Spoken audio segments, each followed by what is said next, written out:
Howdy, welcome to Horticulture Innovators, a podcast series where we will explore impactful innovations in horticulture. I'm Amit Dhingra, your host. I'm a professor and head of the Department of Horticultural Sciences at Texas A&M University.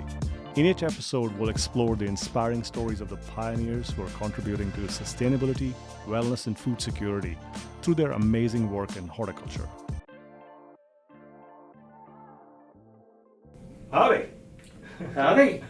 Well, welcome to Horticulture Innovators. This is our podcast series where we really try to highlight concepts, ideas, discoveries which have had immense economic or societal impact or will have one day, or environmental impact. So I'm really delighted that you guys decided to agree to join me today at my invitation. That we really wanted to talk about something very cool that I witnessed recently. But before we get into that, I would really appreciate if you could introduce yourself and just give you a brief background about yourself so we can really get started. All right, I'm Dr. Steve George. I'm a professor and extension landscape specialist at Texas A&M. And I've been in the department 35 years. And I want to introduce Gay Hammond. Gay is a dear friend, and she's been, I think she was the first person outside of A&M that I ever asked to join our EarthKind team. And she's the most spectacular example I've ever seen of one of our extension clientele and the general public taking our EarthKind research and EarthKind educational information, and she has, doing that, she's become a leading and highly respected voice for research-based environmental horticulture, both nationally and internationally. And it is my professional assessment that Gay Hammond is the world's leading environmental rosarian, and I have a lot of facts to back up that statement. I'm extremely lucky to have so many great friends such as Gay, who are outstanding EarthKind teammates. These include university extension specialists and researchers, Master Gardener volunteers, plant society folks, and green industry leaders. So I'm very, very lucky to have so many great teammates. Okay, since he already gave your name, can we just hear about your background? I'm Gay Hammond, and I am the past president of the Houston Rose Society, which is the largest local rose society in the country. And I serve the National American Rose Society as a judge, a literary judge. I judge newsletters for rose societies all over the country, and I write for the American Rose magazine. So as a profession, I run a law firm and run a high-rise office building and a ranch right down the road. So wow. I have not a whole lot of time on my hand. So roses, to some extent, save my life, because when I have enough of all that, I can go mess with roses. That's amazing. Well, I think one of the things, when I learned about this program, EarthKind is what the discovery is, or the program that Dr. Steve George established and developed. I was visiting the Dallas County Vineyard, and they told me, so this was last year, they informed me that since it was planted 4 or 5 years ago, it was watered once then, and then we had that extreme summer. That's the second time they watered that. So I was blown away. Yeah. I was like, what is this program? Of course I had read about it, I had heard about it, but just looking at a vineyard being so healthy and vigorous, and it was actually in a soil where outside that area, it was all black clay gumbo. And yet that region was really thriving, the plants were really healthy. So I was just curious, I since then I've had this question. How did you come up with this idea of EarthKind? And the name, of course, as well. Kind of, it's a beautiful name. It kind of conveys what you're saying. But how did you come up with this whole concept, and how long ago was that? Well, and I want to give great credit to Michael Cook, who's our great program specialist. He was the driving force behind that EarthKind Grape Vineyard, and it's my understanding they've never fertilized it and never sprayed it with any pesticide. Zero. So I give him great credit. I started with A&M as a specialist in the late 1980s. I visited with lots of different people, and it was obvious that homeowners wanted a better way to handle or manage their landscapes. They wanted it to be beautiful, low maintenance, and to save a great deal of water, and they didn't want to have to spray. And of course, I agree with all of those. Yeah. So I sat down and took about 3 days, and I wrote down everything that I had learned in college and graduate school that we had research to support that would give an environmental benefit. Weren't very many. I'm sorry to say there weren't very many.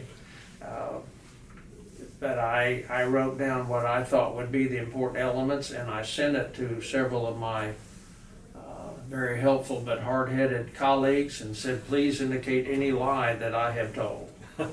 And they wrote back and said, no lies. So that was the easy part. It's the 30-plus years of research and field trials that we've done since then to prove that everything we say is true. And you're right, everyone loves the name Earthkind. It was my beautiful bride, Miss Brenda, sitting right there. She and I have been semi-happily married for 53 years. Semi-happily. Wow. I've been blissfully happy all those years. She's the one that's been semi-happy. But it was she's the one that came up with it, and our National Earthkind Rose Research, which Miss Hammond got the funding for. Every month in the spring and fall, Dr. Harp was kind enough to take data in the summer, but we were out there. She was out there in the heat, in the humidity, in the mosquitoes, counting the blooms on 400 rose bushes. Wow. So I'm incredibly lucky to have such a wonderful wife. But in my opinion, what Americans want, they want beautiful, productive landscapes. To be Earthkind, the plant either has to be beautiful or productive, meaning it's producing something we can eat, that require only minimal maintenance and provide maximum protection for the environment, and that's what Earthkind is giving them. And Earthkind has been a registered service mark of Texas A&M AgriLife Extension Service since the early 90s, wow. 1990s. That's cool. And that really brings the question, Gay, because when I was setting up this conversation with Steve, he said that, you need to have Gay speak about it as well. So how did you get involved? And you said this is going to be an interesting story. It is a story, and it's true. Before Earthkind, I couldn't give away a rose bush. I tried. Yeah. I got on PBS. Everybody that donated $50 to PBS as a fundraiser, I gave them a rose bush and a membership to the Houston Rose Society. Half the people turned it down because roses were too hard to grow. And then along comes Earthkind. And one day going home, it was a Thursday, I heard Neil. I was hoping you wouldn't tell me. I heard Neil Sperry on the radio. And it has to be something earth-shattering for Neil Sperry to get on the radio in Houston, Texas, from where he is. And he's talking about these roses that take no care. Huh. Now, I know that there is no such thing on earth. And next day, going to work, I hear him again, talking about these roses that take no care. And so I called the American Rose Society. I said, well, certainly the national organization ought to know if there's roses that take no care. And then I called the Dallas Rose Society in his backyard. And I called the Fort Worth Rose Society. And I asked everybody the same question. You ever heard anything about these roses that take no care that's going to get introduced on Saturday? 3 days away. Yeah. And by the time they quit laughing, I just hung the phone up. And I called Neil and I said, tell me more about this. And he did. He said, we're going to have this fantastic program on Saturday. We're going to name all these roses that could be grown with no care and and greatly reduced water usage and no sprays and no fertilizer. And I'm getting real skeptical. And he said, "Yeah, you ought to come." And I said, "Well, I think I will." And so 3 o'clock in the morning on Saturday, I got in a car in Houston. I drove to Dallas. And fortunately, I was 5 minutes late and he was already on stage. Because I knew in my heart of hearts something was going on, and this was a marketing ploy. And I was just waiting for the time that the marketing spiel came up. But the more he talked, the more it made sense. And I was in an auditorium on the A&M campus in Dallas, and it was standing room only. I had never been in a horticulture program with an audience at large, which told me this is what the public wants to hear. If I can't give away a rose, but people will come and hear somebody talk about roses and take no care, I need to just sit back here in the back of the room and mind my own business and hear what everything this man has to say. And just like church, everybody's filing out of this auditorium. And I managed to be the very last person in line, and I shook his hand. I said, "Sir, my name is Gay Hammond, and that don't matter. But you have hit on what the public needs to hear and is dying to get, but y'all's marketing is terrible." So on the way home, I wrote the first article on earth-kind roses to appear in the public press. And it was a bust, right? It was, yeah, well, it's still out there. It's still number 2. It's the second most highly Googled article on earth-kind roses. What's the first highest one? I don't know. I don't know. I know Okay, we're number well. 2. It's something Megan put out. It's Wow. not out there anymore, but my article is still out Wow, there. okay. And we have been working together ever since then. What really fascinates me is that earthkind as a concept, of course, is holistic. It's a holistic concept, but it seems like we had to connect it with a horticultural product, a rose, to get everybody's attention. And I'll come to a question later on that the public has forgotten what horticulture is. I just want to talk about that later because, of course, in our department, we are really trying to get information and awareness, because we stopped using that term horticulture about 15 odd years ago in common parlance, because we started clubbing everything under specialty crops, and that's kind of lost some of the relevance because of that. But before I go there, I'll talk about that later. I'm just really curious if you could really help us, and I wanted both of you to chime in and from your perspective and from your perspective as a practitioner as well. What is Earthkind program? Well, it is a new approach to how you manage a landscape, and it's based on 2 great pillars. Number 1 is we're going to recommend to you the plants that have the strongest, best adapted, most pest-resistant genetics. Oh. My master's is in horticulture, my PhD is in plant pathology, and I absolutely believe the best way to handle any plant problem is with great genetics. Would you agree? Absolutely, Since sir. you've spent your whole career doing that? Yes. So if there's going to be a problem, instead of throwing more water, more fertilizer, more pesticides at it, get a plant that has very strong genetics. And we have earthkind roses, and then the Texas superstar plants. They are the best, and I think any Texas superstar plant grown in the earthkind system would. I think the odds are you're going to be very, very happy with that. So that one pillar is great plant genetics. The other pillar is earthkind environmental soil management. And when you read that in horticulture it all starts with the soil, I can assure you in ornamentals it certainly does. So in our approach, like if you're making a new landscape bed, we recommend that you work in like 3 inches of fully finished plant-derived compost. Now we've had a lot of experience with different kinds of compost, and that is the best. You work it in one time. Plant your plants, and in a loam or a clay soil, the vast majority of landscape plants, based on our data, you won't have to apply any fertilizer, zero. Because in all of our trials, we never fertilize. We never spray them. And once they're established, we greatly reduce the irrigation. And then it's key that you mulch them with 3 inches of a good organic mulch. And Steve Cheney was a colleague of mine, was really father of the earth-kind soil management approach, and he coined the phrase, in earth-kind we compost once and mulch forever. Because the mulch breaks down into humus. Thank you, that's exactly the best thing for new soil. Earthworms work it in. So if you have a plant that lasts 100 years, we have roses, as long as you don't have rose rosette, that will last 90 to 100 years. In earth-kind, you add compost one time, and then you just mulch from then on. And I had a great colleague, Dr. Greg Church, and he was out on a earth-kind perennial trial, beautiful night. It was super hot, August afternoon. He had a new infrared thermometer.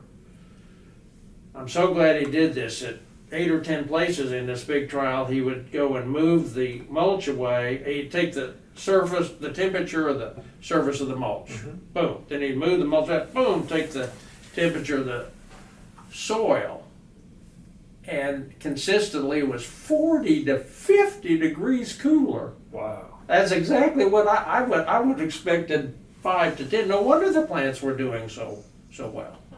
And that great earth-kind perennials trial was only watered one time in 2011, which is the worst drought in Dallas in 75 years. Wow. But that mulch is so key. And am I lying about any of this? No, you're good. Miss You're good. Hammond, have you seen that work a time or two? Oh, many, in many places. So if I were to basically, do I have to dig a 6-inch like a area around the tree, or you're just saying 3 inches of compost and then just mulch will be on top of that? Right. Wow. And of course, now that's planting a new tree. Is that what you were asking? Yeah. But I think, in my opinion, for an established tree, the best thing a homeowner can do, if you're not going to do anything else, just mulch it. Please just mulch it and keep it mulched. I will try to do that next, because I do have some trees that require some mulching. Well, that's just a good reminder for me. So from your perspective, what is earth-kind from your perspective? I know that's the technical piece, but as you see the impact of it. Well, from a homeowner, you've got two audiences. You got the homeowner and you've got the industry. For the homeowner, they're looking for landscapes and ways to manage their landscapes that does not expose their children or their animals to possible contamination from chemical products or runoff from fertilizer. Yeah. And so earth-kind solves that problem. So much of the time in the last 5 years, the municipalities have come in and said, oh, you can't water. I've got a $50,000 landscape and I can't water? No, I'm going to water. It's just not going to be sufficient because it's 110 degrees outside. With the additional layer of mulch that he's talking about, I only had to water 200 roses once a week last summer. And it got up to 120 degrees in Houston, Texas. So the mulch help us keep those plants alive.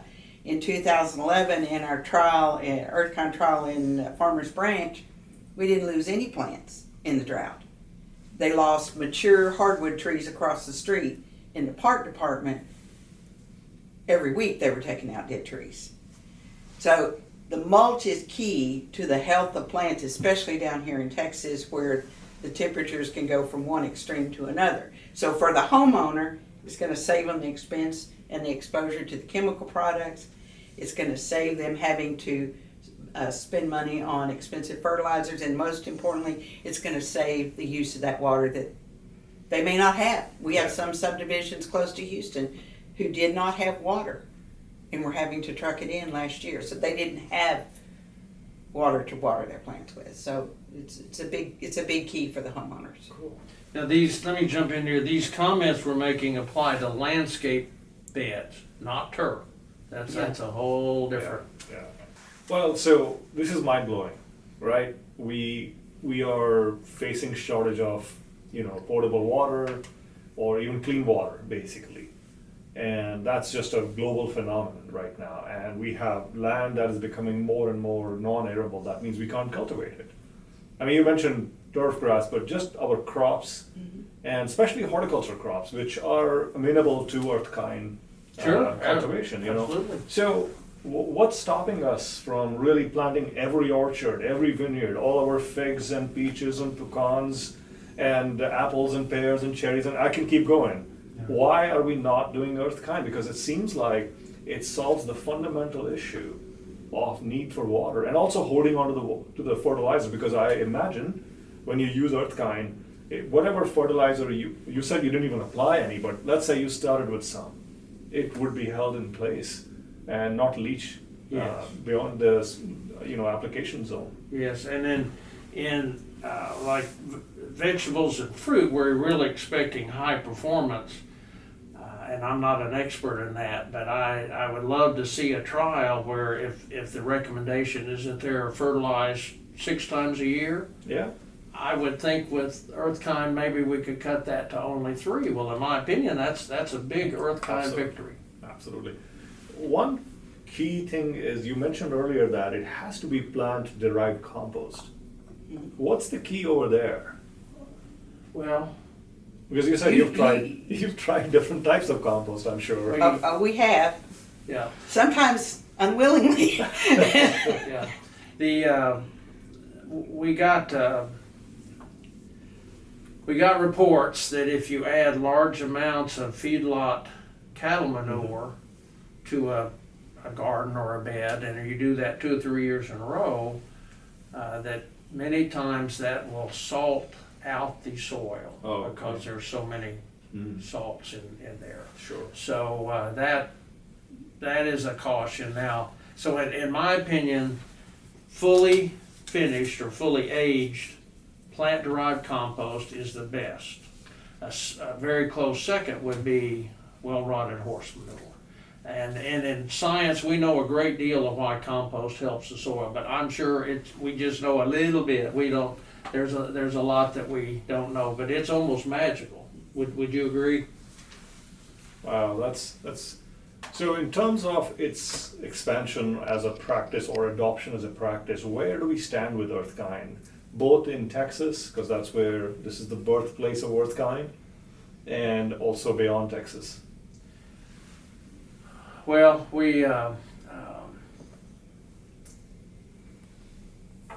I think there's a need for a statewide educational campaign through the mass media and social media to share with people all of the benefits of earth-kind. I think we would certainly benefit if we could come up with a one-page sheet on how to do earth-kind environmental soil management for one sheet for clay, one for loam, and one for sandy soils. So it'll be different for all 3, or okay? But not that much. They're not going to be that much different. Except sandy soils. Right. Now, I've never lived or worked in an area that has these sandy soils, but Ms. Hammond does. And would you share? Of course, you read about how you grow roses. They need an acid soil, and you need to fertilize them and water them all the time. Would you share that trial you put in with roses and all that sand? I have a ranch down the road in Navasota, and the soil has been fertilized to the point it is almost sterile. Wow. Because my mother-in-law, when it came time to fertilize, she told my husband and his brother, now y'all start at the house, and then you go fertilize the pasture, but you make sure you have enough when you come back to come back up the driveway a second time. So the soil in my driveway is just almost sterile. And it doesn't grow weeds hardly. Oh, wow. And so when we started off with Earthkind and we were looking at different soil applications, I said, I can't even grow weeds. How in the world can I grow roses? And so my husband made me an acre plot, and we added compost and tilled it in with the tractor. And for almost 4 years, I grew roses in sandy soil where I could not even grow weeds outside the fence. And the difference was the application of the organic matter from the compost and 6 inches of mulch, because that's what I chipped up from the trees I took out of that patch where we put the rose beds. So you said 6 and he was saying 3. Is there like a recommendation? I did 6 simply because I'm working with sterile soil. Got it. With no organic content other than what the compost that I added. Normally we would just add 3. Well, what we learned is that the mulch for her broke down even faster than we expected to. And that made sense to me. Now jump in here if you disagree, but of course the microorganisms that decompose organic matter are aerobic. So they're going to have more air in a sandy soil than work. Yeah, You agree? Absolutely.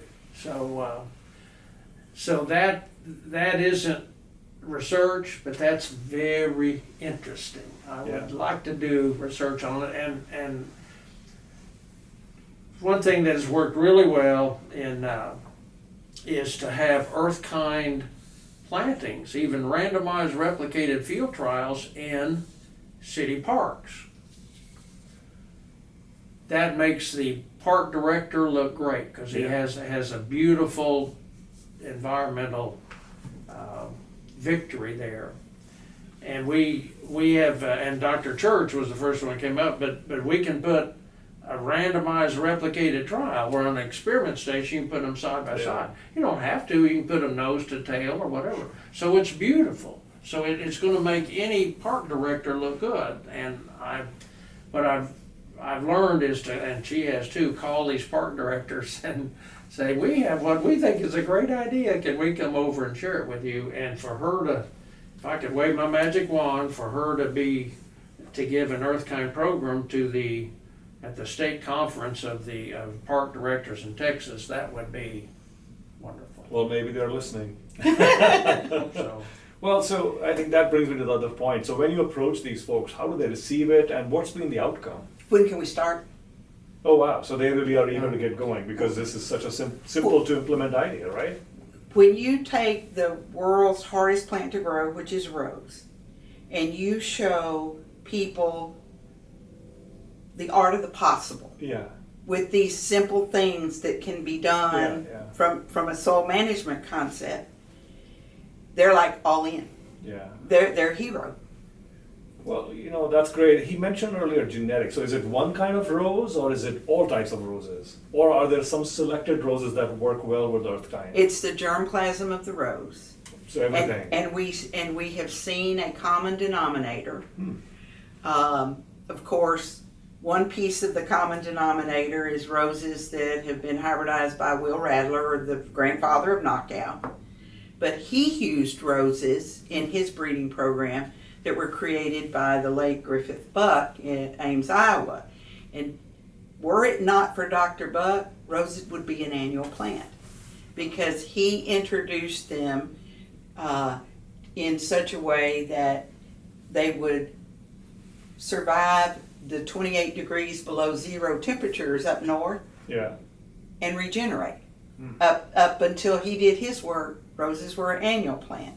Well, with Will taking Dr. Buck's roses, and then Ping Lim, who is another modern hybridizer, everybody's using Dr. Buck's roses to get that germplasm, and now you're seeing more and more roses that will do these spectacular things in absence of the inputs, where 15 years ago you might test 100 and get 1. That's amazing. What's been one of the most amazing experiences while you've been teaching, or somebody came back to you and said, hey, I'm a complete novice with a black thumb, and guess what? I was able to grow roses. Has that happened to you all? All the time. Okay. Because when people are skeptical and they see this, one of the great things that Dr. George did from early on is when we would have a symposium or a school, every attendee went home with an earth kind rose because we wanted them to see what the art of the possible was. And then it came with a challenge. When it gets established and blooms, send us a picture. Wow. Give us a call, send us an email. That's why I get to work at 5:30 in the morning is I answer all of these. Yeah. So From if I get an earth kind rose from you, what am I getting? I'm getting a pot with the compost and the mulch in it? No, you're getting a rose. Okay. just It's in a rose. pot. Okay, and then I have to plant it in the Using- ground with that method. Mhm. Okay. And So I have to do some work. Right. But Not much. Okay. it's very important that it be on its own roots and Yes. not grafted. Because Oh. own root roses last Forever. much, much longer. Grafted roses, 5 to 7 years as a rule. Wow. Now let me share something with you, and then I'll love to have Gabe share a story with you. As long as rose rosette is not a serious problem, I challenge every father and grandfather in America to go out and ask your kids to help you plant an earth kind rose. And one of the great ones is Mutabilis, because the color of an individual blossom changes over a 2-3 day period. And to have the child help you plant, of course you brag on, say, you really did a good job, thank you very much. Then when it blooms, you take them out there and cut a bloom for them and take the thorns off. When the thorns are green, they're easy to just pluck off. Say, please take this into your grandmother. Tell her you grew it, and you grew it for her because you love her. That's beautiful. Of course, the grandmother is going to be and every time you can do that, brag on the child, in my opinion, you lay down another layer of armor to protect them. And Gay is the best I've ever seen at getting kids interested in the art of earth kind roses. And I want you to tell them about your front yard and then at the school at Burnett, please, ma'am. Oh, when Dr. George announced the program of the earth kind roses had just been announced, it took off like wildfire. At least one day a week, I gave a program somewhere in the United States on how people could do this. And one of those programs was to the Burnett, Texas Garden Club. And talked to them about how you do it, showed them what they could expect. And before it was over, we all went to dinner, and they said, would you help us put one of these trial gardens at our school? Sure. Yeah. Happy to do that. What school? So we go and look at it. So the Burnett Elementary School, Dr. George worked with the extension agent there, and we put an earth kind trial in an elementary school that 3rd to 5th graders took care of. And the most touching story that came out of that experience was they went to Disney World as a class. Yeah. And one of the young men called me and he said, Miss Gay, they don't know anything about earth kind here. They just water and water and water and water, and the stuff still doesn't look like your pictures. And it doesn't look like our roses. And I said, well, you need to go tell somebody. Yeah. Tell your teacher to go get the facilities manager and you tell them about earth kind. And so even at 3rd to 5th grade, they could see a difference. They could see a difference in going through their city and seeing what didn't do well. But then at their school with children that young, and they knew the science. Yeah. They were answering the question, what can we grow that doesn't take all this water? because at that point in time, water wells in Burnett, Texas were drying up at monumental numbers. Wow. And those teachers won a national award for that, Yep. right? Wow. Yep. Well, you were also telling me that you got Smithsonian to plant, Yes, do sir. a trial. How did that happen? There's several notable trial sites that have come out of this work. I was a guest speaker at the U.S. Botanic Garden Yeah. one year, and we were talking about earth-kind, and in the audience was the lady who oversaw the Folger Garden. Now, the Smithsonian is 12 individual gardens, and she was looking for a purpose. That I just don't want to have nice plants, I want it to have a purpose. Yeah. And so she heard about earth-kind, and the next thing we knew is she was on a plane down to meet with Dr. George and I, and then we taught her about earth-kind, and then she took that concept back with her, and today it's one of the most popular gardens in the earth-kind complex. Wow. We're very proud of her. And the Folger's Garden, now tell me if I'm wrong, but I think it's immediately adjacent to the Smithsonian Castle on the National Mall, correct? Mm-hmm.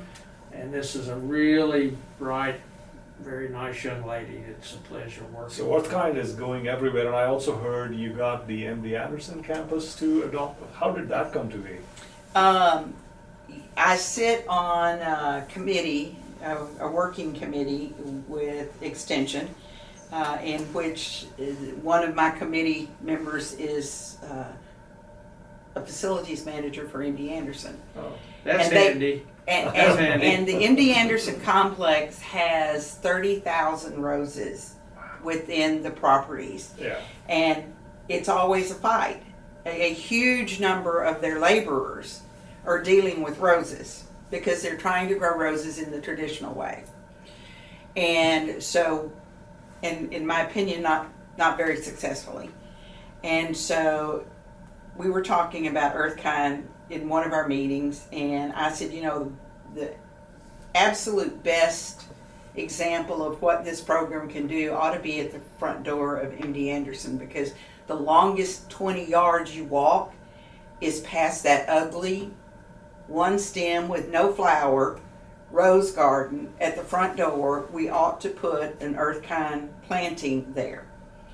And he said, well, I'm going to have a hard time selling that to my bosses when we're not going to water it, and we're not going to fertilize it, we're not going to do all these things. And I said, trust me. I said, tell you what, let us put a trial garden in this campus somewhere. Yeah. And you can see how it does. And so they gave us a very popular corner in a very expensive piece of real estate right in the middle of the medical center. And we went out and planted a modern rose trial. And in year number 2, they were all in. Wow. And they converted all of their rose properties to earthkind landscape management. Well, that's amazing. I'm just curious that it's having such a big impact. And so just to give you a little overview, our department's mission is based on 3 pillars: sustainability, wellness, and food security. Of course, we're talking about roses primarily, but let me come to food security. May not associate directly, although some cultures we do eat roses. I grew up eating rose petals, which were made into a sugary jam, and so I kind of know that roses are amazing. You can eat them as food, but I don't know about food security piece and that, but definitely for wellness. Flowers, ornamentals are so important. Our colleague Professor Charlie Hall, who's the Ellison Endowed Chair in International Horticulture, that's what he studies. So I'm curious, with these gardens in place, are you also adding other ornamentals along with that, other flowering plants, or is it specifically for roses? I know the answer, but I wonder, what all can you do with this? Yeah. Well, I'll jump in, then you can add. Earth kind of applies to everything, all the ornamentals of the landscape: trees, shrubs, vines, ground covers, roses, herbs, vegetables, fruit, nut. We just started with roses because that's the plant that most people think is the hardest to grow.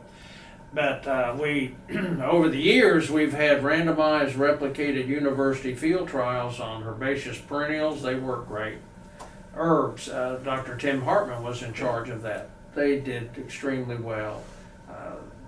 Dwarf shrubs, ornamental grasses, tree form, crepe myrtles, they all did very well.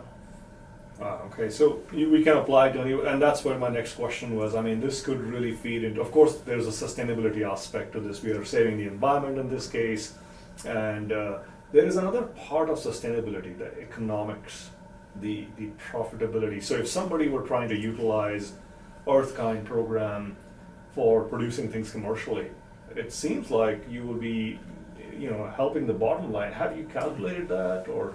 Gay's expert on that. We have. Oh, cool. Okay. We have. Not surprising, some of the first cooperators in this program were park departments. Okay. The first one, I believe, was the city of Addison up in North Texas. And as the story goes, the boss of the gentleman in charge of the park department called him in and said, "You're spending $400,000 to irrigate 160 acres, and that's crazy. You're not going to do it anymore, are you?" And he said, "No, sir, we're not." And then he called Dr. George. And in 2003, they put in their first Earthkind planting. It was watered 12 times the first year. 12 times? 12 times. You Once a don't have month. to water any of them regularly the first year. They watered them 12 times the first year. They put out mulch 3 times that year. They eliminated pesticides and fertilizers. They reduced their labor by 50%. And at the end of the first year, they saved $280,000 in water. Wow. And they have since converted all of their park plantings to Earthkind landscape management. Yeah, that's that's amazing. And so another third aspect of our Earthkind is also training the younger generation in this. So are there any programs that high school kids can get involved in to do this yet, or is that something we need to do? I think that's something we need to do. You bet. Well, and I'll chime in because I don't think he knows this. Uh-oh. I teach master gardener interns. Oh, okay. I have a whole program on roses, and it's generally, for whatever reason, it's always the last program of their class. So it's a half a day. And 3 weeks ago, I taught a full half day on all aspects of the Earthkind landscape management program using Earthkind plants. And this is the 3rd year in a row I've done that. And so that is one way to get more word out by teaching people that are going to be educators within their own community. Well, one of our colleagues, Lisa Whittlesey, who will be featuring next, developed the Junior Master Gardener program, which is really looking at students from K through 8.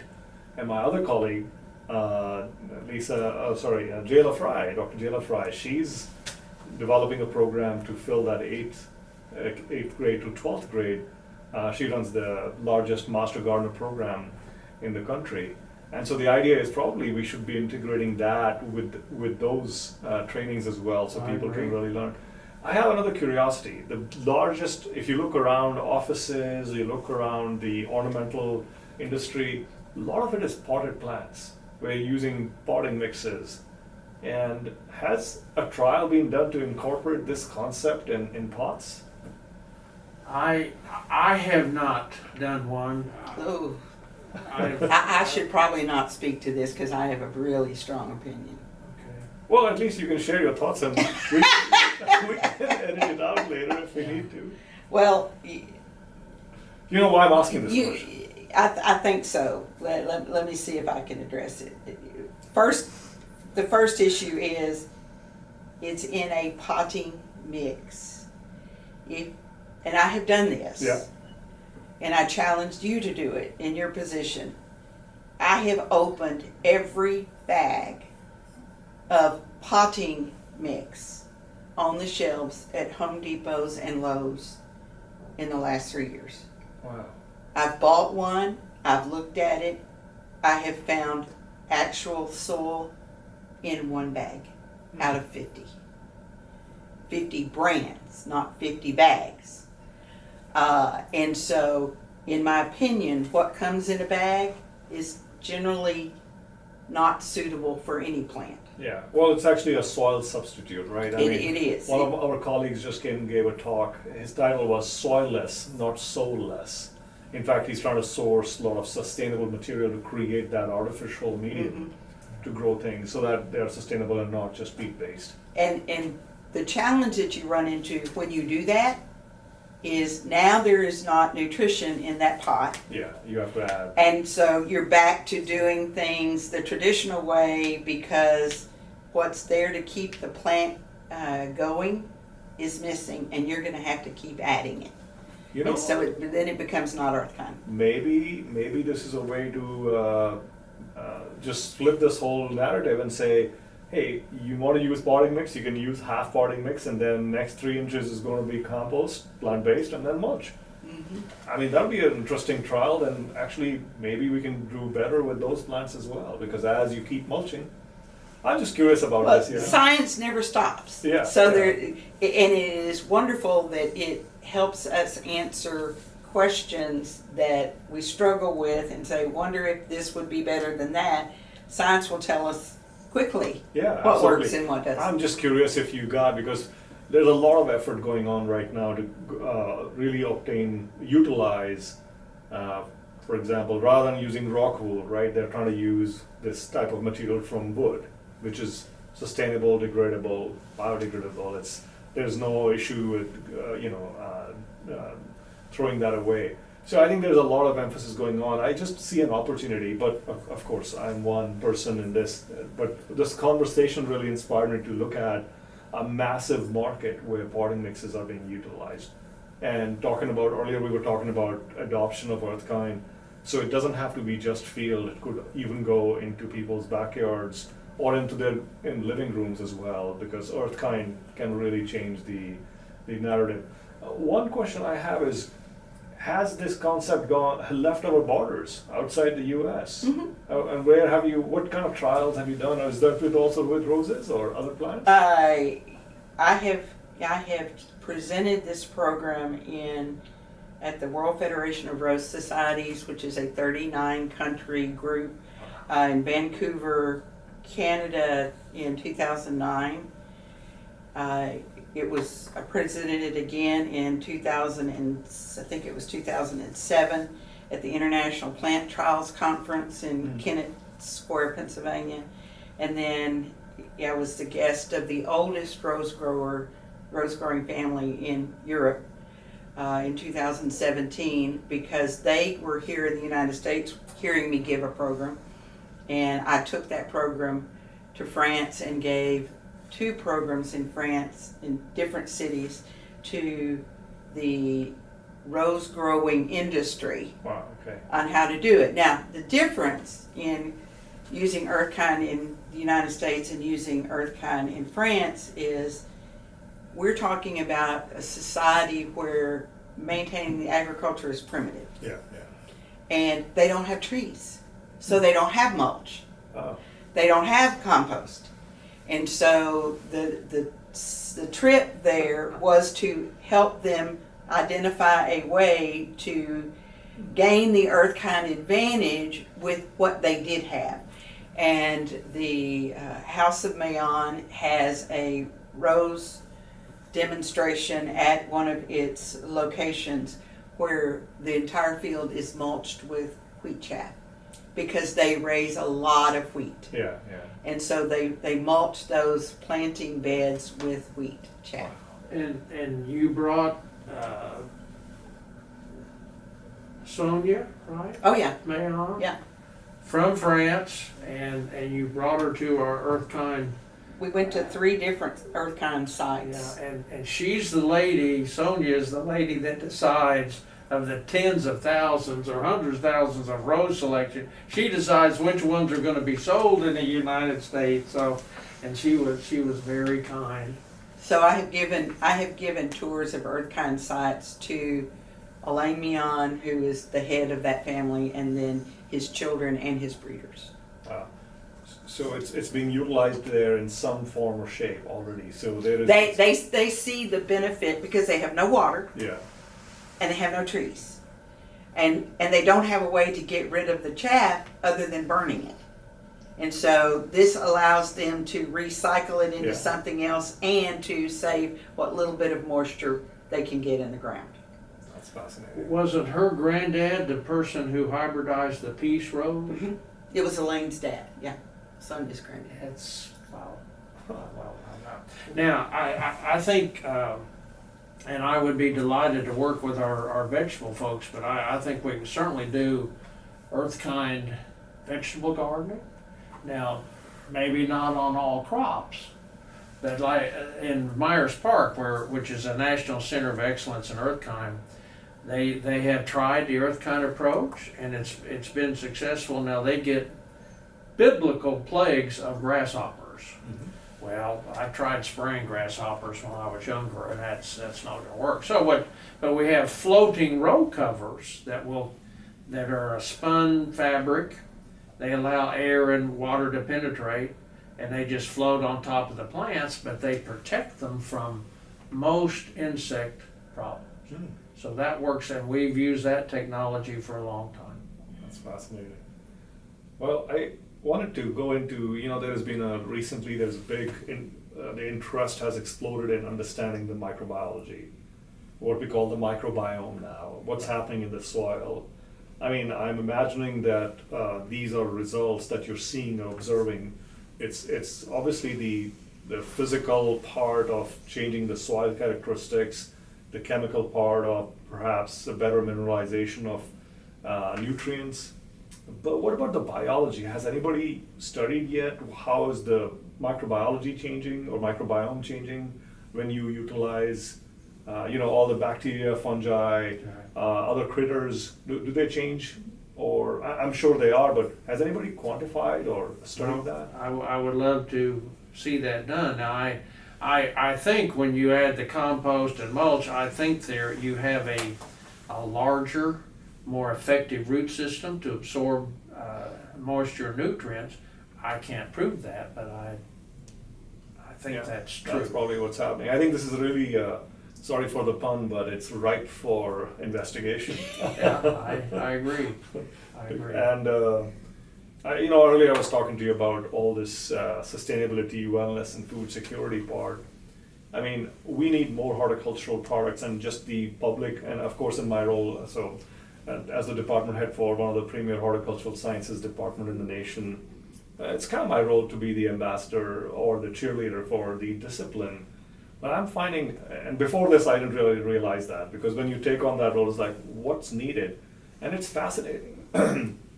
It's fascinating to know that people don't connect the horticulture term with their daily lives, right? All the produce that they will consume, all the fruits and vegetables and tea, coffee, chocolate, wine, I can keep going, right? And flowers and ornamentals, it's all horticulture. Well, from your perspective, have you seen a transition, people just losing that connection, and any ideas on what we can do to fix that?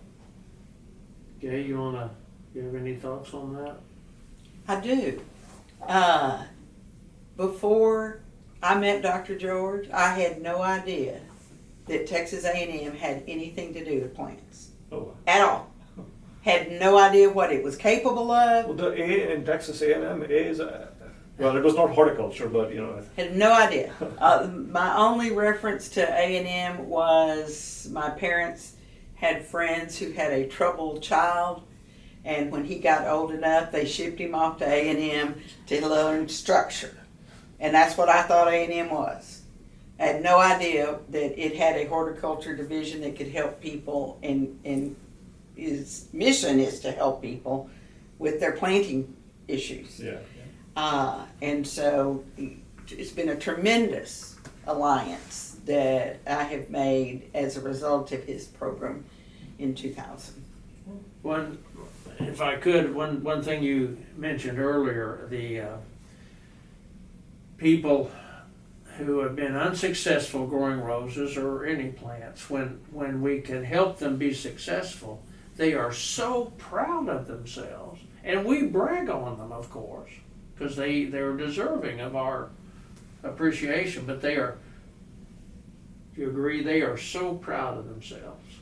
They are. So maybe And it gives them the confidence to start. Yeah. So much of people's lack of knowledge of plants comes from they don't know where to start. And they go to the grocery store and they see the little plants outside the grocery store that probably are not made to put in a landscape. Yeah. They're just pretty in that little 4-inch pot, and then it dies by the end of the next week, and they say, well, see, I just don't have a green thumb. But if I can teach somebody to grow anything, we win. Yeah. Because they will see that it worked. They will see that what they did was right. Yeah. And then they will come back and say, what else can I grow? Yeah. And that happens all the time. Well, I think I wanted to bring up the topic that our former student, PJ Ellison, many years ago, I don't know when she graduated, but they used to be having the largest greenhouse operations, tomatoes and ornamentals. She always says, plants die and that's okay. You just need to keep getting new ones as well.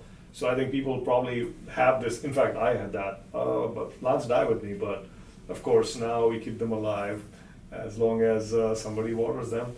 But anyways, the big part is that I think we can really connect people with that concept with success, because we all crave a little bit of instant gratification in the sense, oh, I planted something and it lived, and it produced flowers and roses.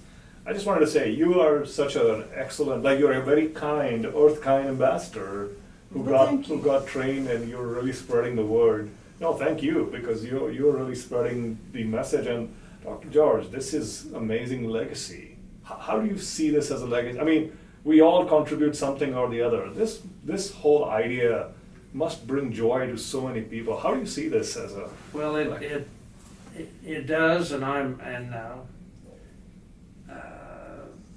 would certainly, the public really likes it. A couple other things on roses, the old style roses, you have to go out and cut off the spent blooms. Not on earth kind, we never do that. Oh. You have to prune the old style roses. We never prune them unless they're encroaching on a neighboring plant. So and Gay mentioned Dr. Griffith Buck. He was a rose hybridizer at Iowa State. I guess he's the most prolific rose hybridizer in American history. He's a hero of mine. I never got to meet him. He passed away before I got interested in roses, but we got to know his lovely wife, Ruby, and his 2 daughters, and they're in Ames, Iowa. They were so gracious to us, so wonderfully gracious. But he was actually doing a lot of earth kind things 50 years before I even thought of it. Wonderful people. So I think this is such a concept that needs to get to every home division, because they plant trees, and I've seen them die because they didn't get watered. Happened during one of my walks. Of course, they come in when I'm never there. So I do want to get that message, but I think this has the potential to scale globally, of course, as well as sometimes you have to start small at the grassroots level. I mean, even our backyards, and also in our home divisions where we can really utilize this method. So I'm wondering, I'm sure you told me about the article you wrote, but are there major newspaper outlets or TV outlets that have really come out? Of course, we are trying our little humble podcast to cover this program and just learn about the history and how it came to be, but has it been covered in, like, PBS earlier, or National Geographic covered that, or no? It has been covered in 14 national magazines, 3 international magazines. There are in Hort Science and Hort Technology, from the Referee Journal articles, there's been 10 or 12. Or in fact, it made the cover of December 2010. Wow. She took the picture that was the cover photograph on Hort Sign. It's like my favorite song is cover of the Rolling Stones, so this is the equivalent of that as well. So it has gotten a tremendous amount of coverage Wow. in the media, especially for Erdkine roses.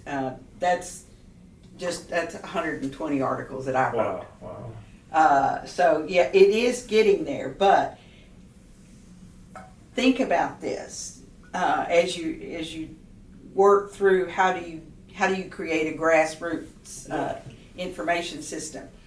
You'll run into the same exact thing that I ran into when I went to the American Rose Society and says, hey, there's roses that don't take any care.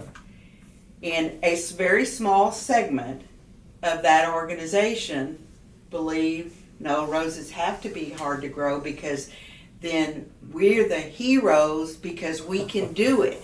And we have the money to spend all this money and all these inputs. And so that's how roses got this reputation of being hard to grow. Because if you take an $8 plant, you've got to spend $50 to keep it alive. Who in the world wants to do that? You will see you're going to run into the same thing because the chemical industry is not going to be your friend.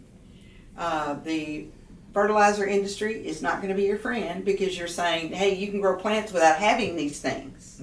The water boards will love you. Yes. Because you're going to give them more water to be able to get to more homes, but you'll have a mountain to climb with people that have something to sell. Yeah.